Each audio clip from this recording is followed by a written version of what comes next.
and final prophet of Allah. He was a mercy unto the universe. Peace and blessings be on Al-Mustafa. So he began this perfect man. Assalamu alaikum wa rahmatullah. Peace and the mercy of Allah be upon you. And welcome to Hadith Principles.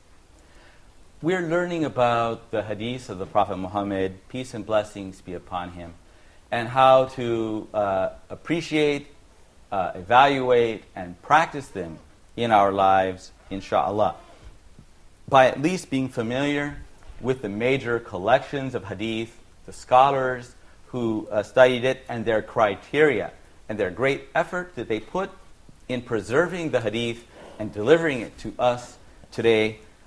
We can at least be strengthened in our faith and iman, and increase our confidence in the hadith of the Prophet as a major source of learning our religion after the Quran. We talked in previous episodes about how the scholars looked at different criteria in the hadith. And the hadith has two parts. The first part that you see is called the isnad, or the sanad, which is the chain. It is the source of the hadith. The person who wrote the book, who he learned that hadith from, who that man learned from, going back, inshallah, to the Prophet Muhammad, peace and blessings be upon him. And so that is the sort of telling us the authority of this hadith. Anybody could say anything about the Prophet Muhammad or anyone else. The only way you know whether they're true is if that person can be trusted, and you also know that he actually met or lived at the same time as the people from whom he was narrating, so that that hadith could be coming directly from the Prophet Muhammad, peace and blessings be upon him. And so you have to know that absolutely. Otherwise, how would you know what to accept? And so Islam is the only religion that has this authoritative way of transmitting information. Other people do not have the ability to look in their books and find out the direct authority by which it comes to them from their prophet and messenger. That is a unique blessing that we have in Islam. The first thing that the scholars of hadith look to in looking at the authorities mentioned in the isnad, they want to see who is the ultimate source of this hadith. That is, when you look at the chain, who is the last name in that chain? And if the last name in that chain, inshallah, is the Prophet Muhammad, peace and blessings be upon him, then that hadith is called Hadith Marfu'. Hadith Marfu' means a hadith that goes all the way up to the Prophet Muhammad. If you imagine, it's like the family tree of the hadith, and so the top is the Prophet Muhammad. And so Marfu' means up to the top, raised up to the top. And so the companion will say in this hadith, like Abu Huraira, may Allah be pleased with him, will say, I heard the Prophet Muhammad, peace and blessings be upon him, say so and so. And so if you look, for example, in Sahih al-Bukhari and many other books, you will see the first hadith, which is often mentioned there, has a chain of narrators from Imam Bukhari, from his teacher, to his teacher, to his teacher, all the way back to Ammar ibn al-Khattab, who was the second Khalifa and leader of Islam. And he said, I heard the Prophet of Allah, while on the mimbar, standing on the pulpit, say, Innamal amalu binniyat, actions are only by intentions. That's a very important hadith dealing with why we do things as Muslims. Do we do it for the sake of Allah Almighty with knowledge and faith, or do we do it for our own personal reasons or our own selfish purposes? So that hadith is considered an authentic hadith because it goes in a chain of authentic and trustworthy narrators completely back to the Prophet Muhammad, and so it is a marfu' hadith. May Allah Almighty bless him. If it doesn't, If it's a statement that goes back to one of the companions, one of the Sahaba, then that is called mawquf. That means it goes and it's almost to the top, but it stops before you get to the Prophet Muhammad, peace and blessing be upon him. It stops at one of the Sahaba. And so you can often find hadith that are mawquf. That doesn't necessarily mean the hadith will be a weak hadith. Sometimes it is only the saying of a Sahabi. It's his own opinion. But very often they're narrating also in an indirect way from the Prophet Muhammad. And so in Sahih Bukhari, Imam Bukhari narrates that we were commanded to put our right hand on the left hand in salat. And so when the Sahabi says, Umirna, we are commanded. Who is commanding the Sahaba to put their right hand and left hand? It is the Prophet, peace and blessing be upon him. So the scholars will consider that that is, in fact, marfu', going to the Prophet Muhammad in its meaning, even though it didn't mention the Prophet Muhammad, peace and blessing be upon him. And there are similar things that you will hear in the hadith. We were forbidden from. Who was it who was making al-amr and nahi, or commanding and prohibiting? It was Allah and His Messenger. And so when they said we were forbidden from, it means we were forbidden by the Prophet Muhammad. Or we used to do. Now why would it mean, if the Prophet said, we used to do this, if the Sahabi, the companion said, we used to do that, how do we know that that would be related to the Prophet? Because if the Prophet Muhammad ﷺ approved of what was done by the Sahaba and did not object, then they would do that based on the authority of the Prophet Muhammad, peace and blessing be upon him. So if the Sahaba were doing things that were forbidden, it was the duty of the Prophet Muhammad ﷺ to carry the message to them and to deliver to them the ruling and hukm of Allah Almighty. And they used to say, we used to do this or say this while the Prophet Muhammad was amongst us. And that is also showing very clearly that they did that and the Prophet Muhammad ﷺ was there. And therefore, if it was forbidden, the Prophet would have told them. And sometimes the Sahabi says, mina sunnati. From the sunnah is to do this or do that. And we once again say, who did the companions learn the sunnah from? They learned it from the Prophet Muhammad, peace and blessings be upon them. However, if it's not from a companion, and it's from the tabi'i, the second generation, who learned from the companions, then that is called maqtu', and that is because it is cut. And the person did not meet the Prophet Muhammad sallallahu alaihi wasallam. And so if tabi says, it is the sunnah to do this, or we used to do that, that's not proof that he heard that from a companion from the Prophet Muhammad sallallahu alaihi wasallam. And so it may be authentic, and some of the imams and the elders among the second generation, the tabi'in, sometimes they were known that they used to narrate the hadiths that they learned from the companions, and those companions narrated it from the Prophet, but they would just say it is the sunnah, but they learned it from the Sahaba. And so some ulama consider certain of the important tabi'is that their hadiths, even though they're maqtu', they are considered by some of the ulama to be, in essence, to come from the Prophet Muhammad, peace and blessings be upon him. But it takes a great deal of knowledge of those particular people and the criterion. Because in the first part of that, of the second generation, those imams were considered very authoritative. It was well known that they narrated from the Prophet directly through one of the companions. And so nobody questioned them as to which companion you heard that from. When you look at the Muwatta of Imam Malik that we talked about in a previous episode, he contains in the Muwatta 600 hadiths that are marfu', which means they go back to the Prophet Muhammad directly, 613 that are mawquf, so they go back to the companions, and 285 that are maqtu', and 228 that are mursal, that are where the tabi'i, the second generation, is referring to the Prophet Muhammad sallallahu alaihi wasallam without mentioning from whom he heard that among the companions. Many of the early collections of hadith have a lot of these hadiths that are not going all the way back to the Prophet Muhammad. Al-Musannaf of Ibn Abi Shayba, who also was alive in the 1st century and died in the second. Alive in the 2nd century of Islam and died in the early part of the 3rd century.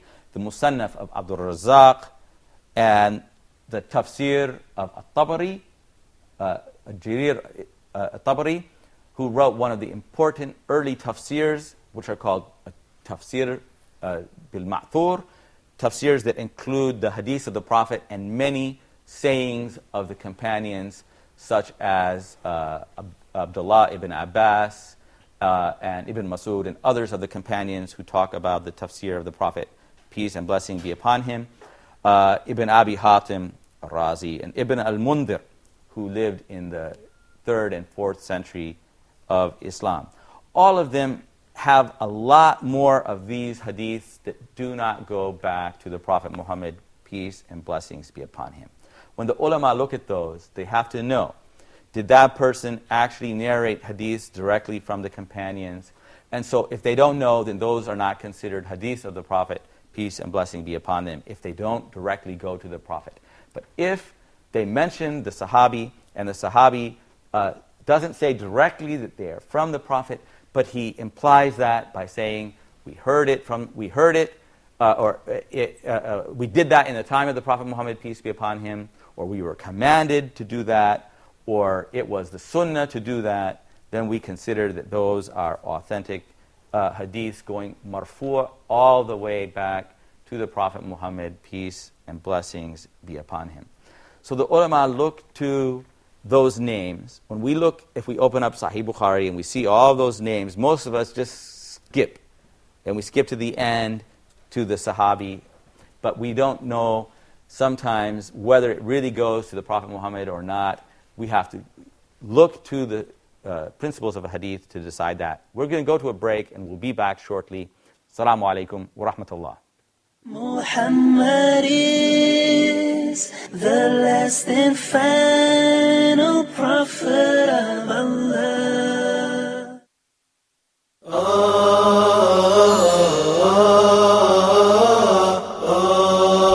Please, brothers and sisters, in particular brothers, husbands, divorce is the last resort. Even when I was given the topic, the art of divorce, I was thinking, why are we talking about a divorce? As they say in management, do you take serious decisions when you are angry? No one is taking a very serious decision in his life, maybe in his business, while you are angry. A divorce happening every 6 minutes. We are not talking about enjoying the divorce, but we are talking about certain steps to be followed in order to avoid divorce, or minimize the possibility of divorce, or minimize the consequences of divorce. Any divorce taking place have many ill effects. So we would like to minimize those ill effects.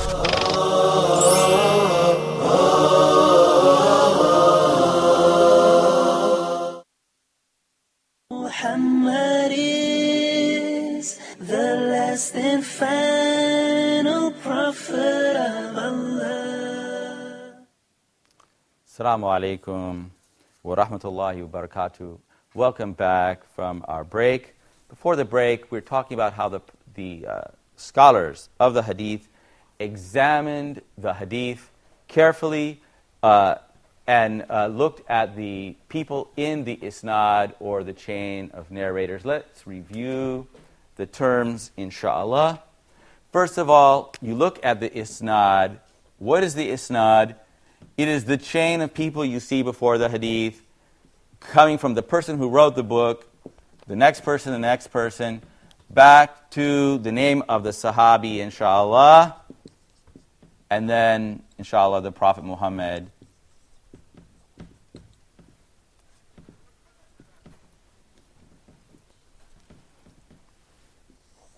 If it contains a chain going back to the Sahabi, and the Sahabi says, I saw the Prophet, I heard the Prophet said this, sallallahu alayhi wasallam, then what is that hadith called? Marfu'. Marfu'.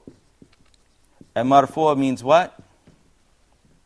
Up to the... It goes, it's the top level. It goes all the way up to the top, so it's raised up to the Prophet Muhammad, just like on the family tree, you know, you have all the roots and then you go up to the top. That's the Prophet Muhammad sallallahu alaihi wasallam.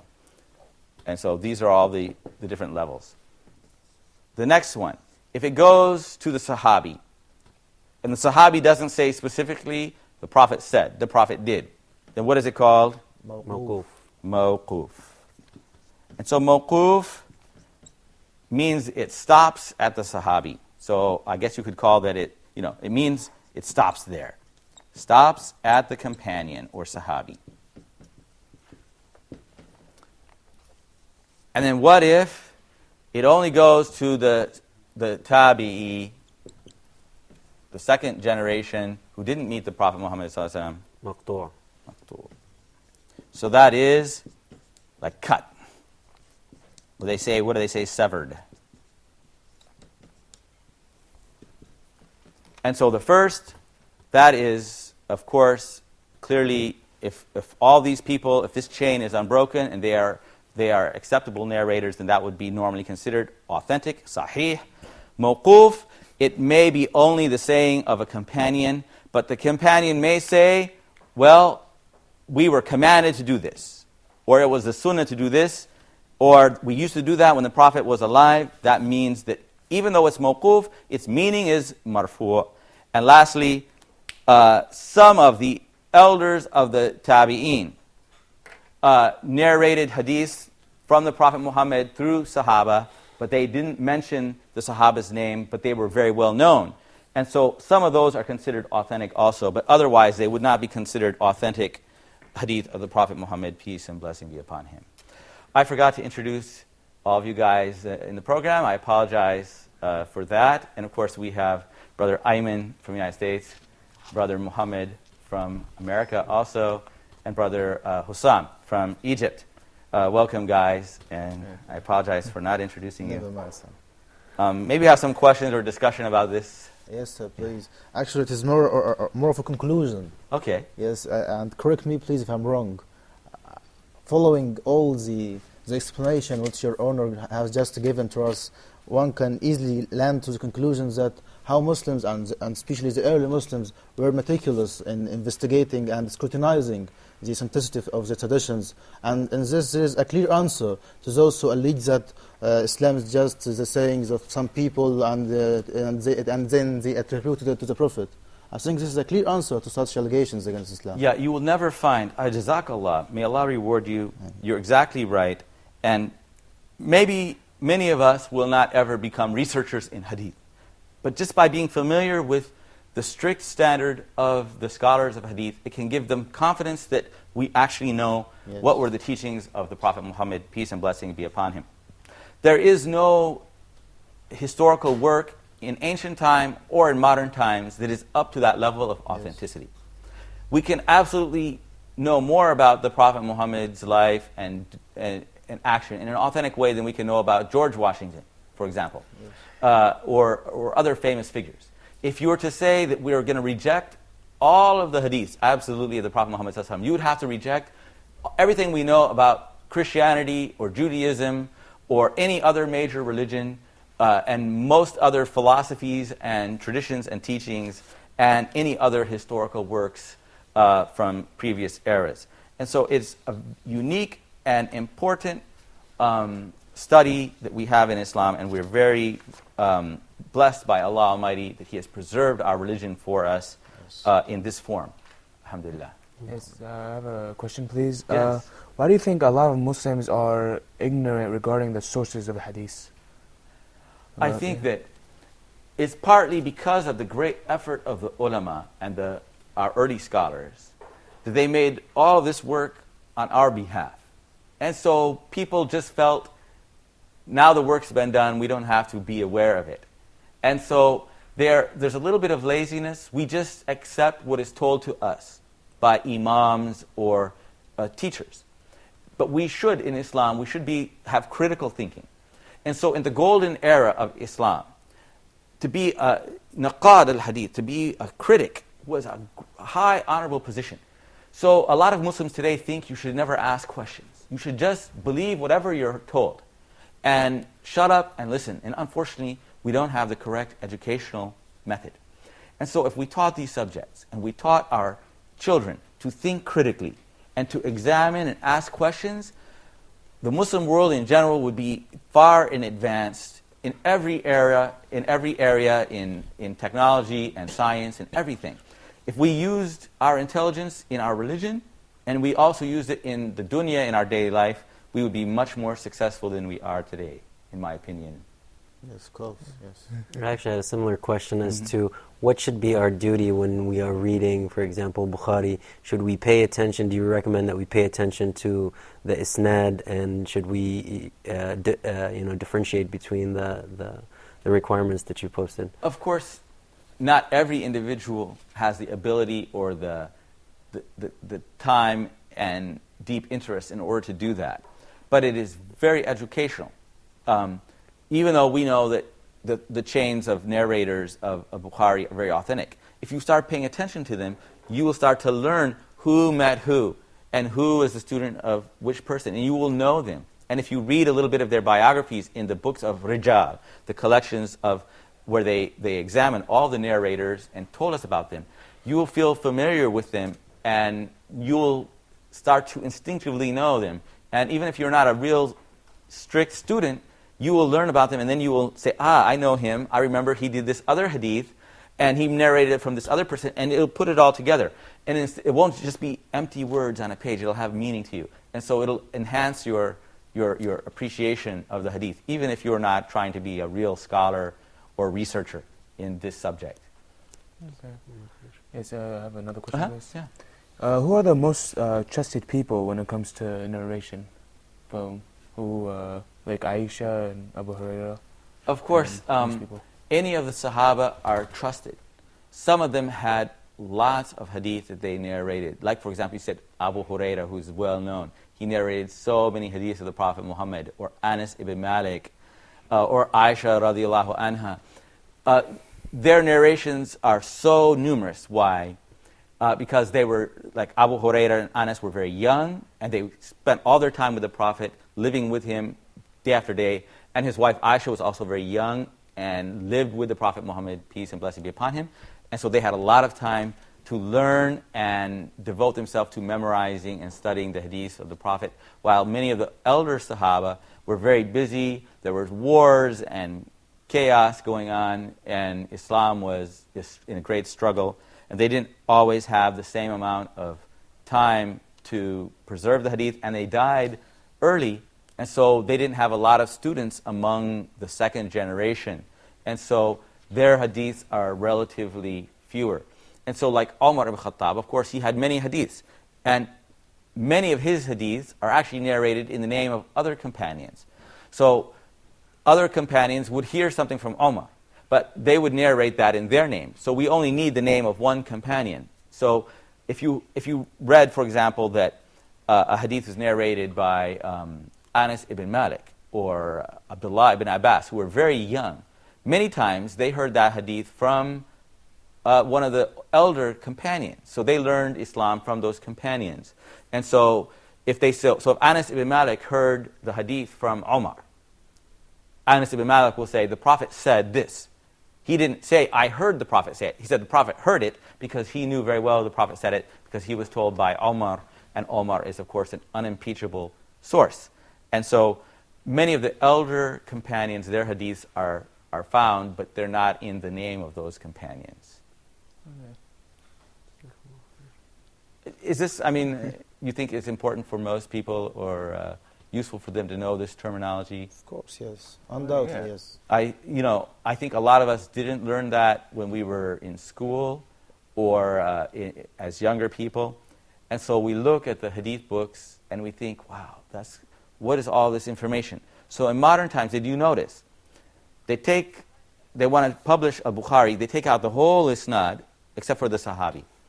So then you lose the understanding of where we're getting that from, and I think that's very valuable, that we shouldn't publish the book unless we put that whole thing there. Allah knows best.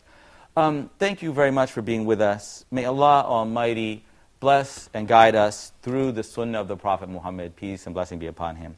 Assalamu alaikum wa rahmatullahi wa barakatuh. What is the last and final prophet of Allah? He was a mercy unto the universe. Peace and blessings be on Al-Mustafa. So he began this perfect man, sending his word across the land, leading only by his sunnah and the Quran, the word of Allah. He brought the answer to this cruel world, our beloved Prophet Muhammad.